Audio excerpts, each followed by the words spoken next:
Acabámos o bloco anterior referindo-nos às duas figuras que são importantes em todo o processo que é desenvolvido pelo Santo Ofício. São as pessoas que praticamente preparam, nomeadamente o Padre Trompe, preparam todas as coisas que depois vão ser apresentadas aos cardeais do Santo Ofício e decididas praticamente de acordo sempre com tudo aquilo que o Padre Trompe vai decidindo e apresentando, os cardeais vão aceitando.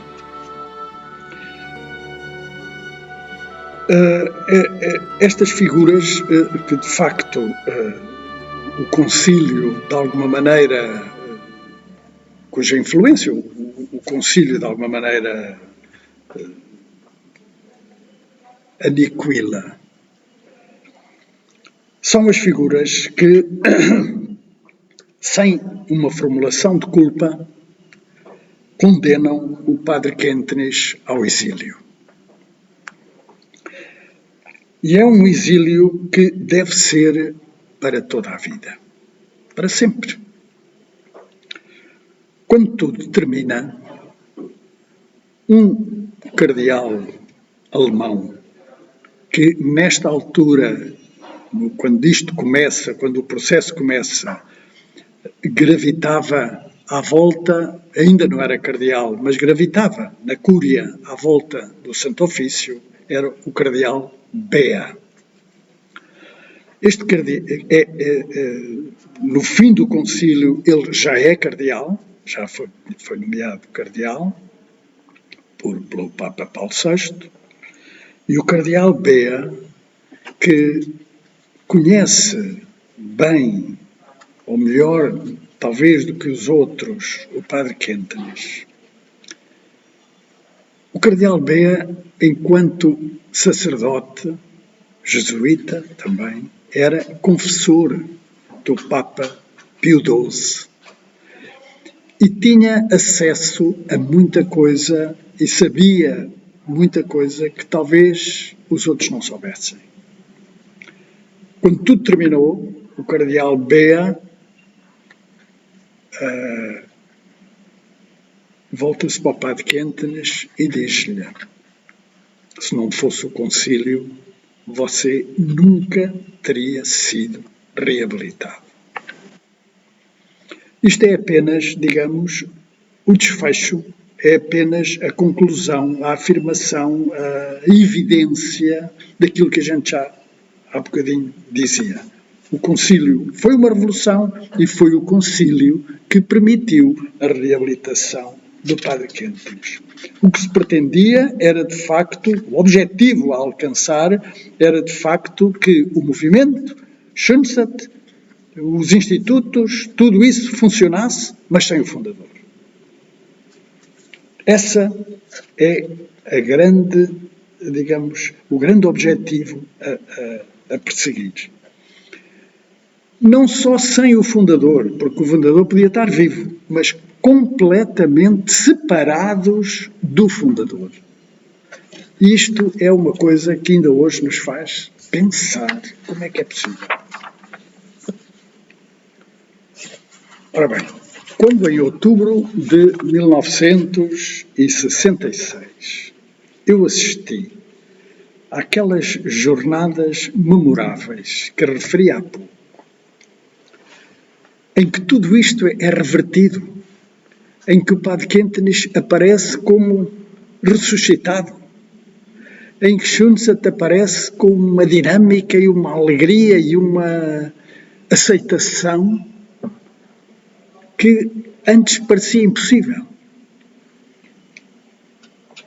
O exílio tinha durado 14 anos, que o Padre Quentres associou às 14 estações da Via Sacra, porque, de facto, o que se passou foram sucessivas, eu ia dizer condenações, mas não é condenações, são sucessivas estações de um percurso, de uma condenação enorme que acaba com a ressurreição, que acaba da maneira menos esperada por aqueles que tinham estado na origem de tudo isto.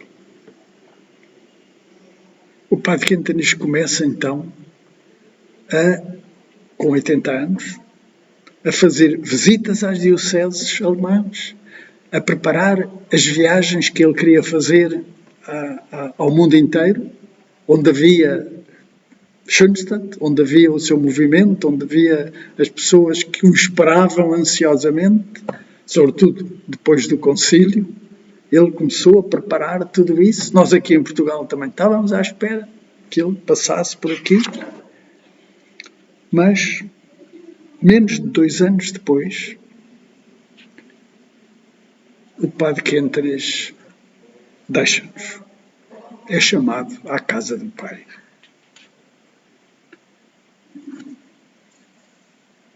O movimento, naquela altura, reunia-se em Alvalade, numa casa das senhoras de Schoenstatt, que era na rua Duarte Lobo. Eu lembro-me perfeitamente do choque, da chicotada que nós recebemos quando, estando à espera que ele passasse por aqui, nos vieram dizer: o padre Quintanis morreu. Foi uma tristeza enorme. Mas, ao mesmo tempo, era a consciência. E agora? Chamado para a casa do Pai, depois começámos a saber detalhes destes momentos. O padre Quintanis tinha celebrado missa às 6 ou às 6:30 da manhã desse dia, pela primeira vez na nova igreja da Santíssima Trindade, uma igreja enorme, bonita, construída em agradecimento por tudo o que tinha acontecido em Schoenstatt. Acabou de celebrar a missa, foi para a sacristia, desparamentou-se e caiu. Era o dia 15 de setembro de 1968, dia de Nossa Senhora das Dores. Até nisso nós pensámos, realmente é incrível. Agora, ficamos sem pai, ficamos sem aquele que nos podia vir dar mais anos, e assim estamos até hoje e vamos estar até ao fim da vida. O que é que acontece? O que acontece é que Schoenstatt e o padre Quintanis fundou uma obra que, na sua origem, não tem aparições. Na sua origem, não tem milagres físicos. Não tem. Nem nunca foram desejados. Apenas milagres de transformação interior. Schoenstatt, desde o princípio, tem uma preocupação de não esperar milagres físicos. Desde o princípio, o único milagre que se espera é que Nossa Senhora se estabeleça no santuário e atraia os corações. Que os transforme. E, sobretudo, que eles se deixem transformar. E que ela possa utilizar esses corações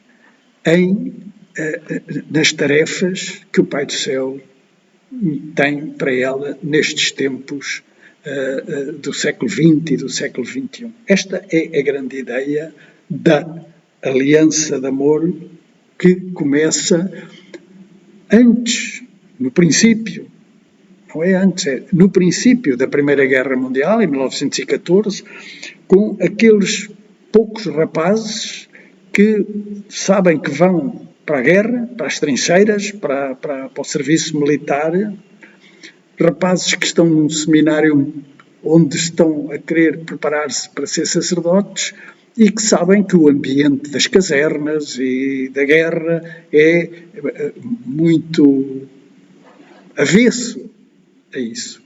E aquilo que o padre Quintanis lhes propõe é que façamos uma aliança com Nossa Senhora. Nós lhes entregamos a nossa seriedade no cumprimento das coisas que são os nossos deveres e ela tem que aceitar as nossas ofertas e tomar conta da nossa educação.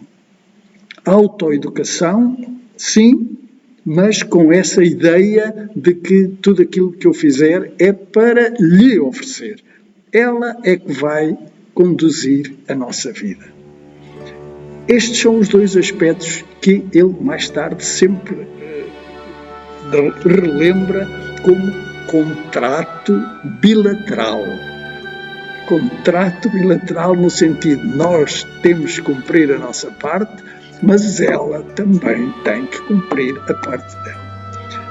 Há uma frasezinha muito curta que em Schultz é muito conhecida, que é nada sem ti, nada sem nós. Neste sentido de dizer, aquilo que nós vamos fazer é tudo para ti, mas aquilo que tu quiseres fazer também vai ser, certamente, através de nós, ou pelo menos com muitos de nós. Quem é o Padre Kentenich que propõe uma coisa destas aos rapazes? Temos que falar da figura do Padre Kentenich. Fica para a próxima.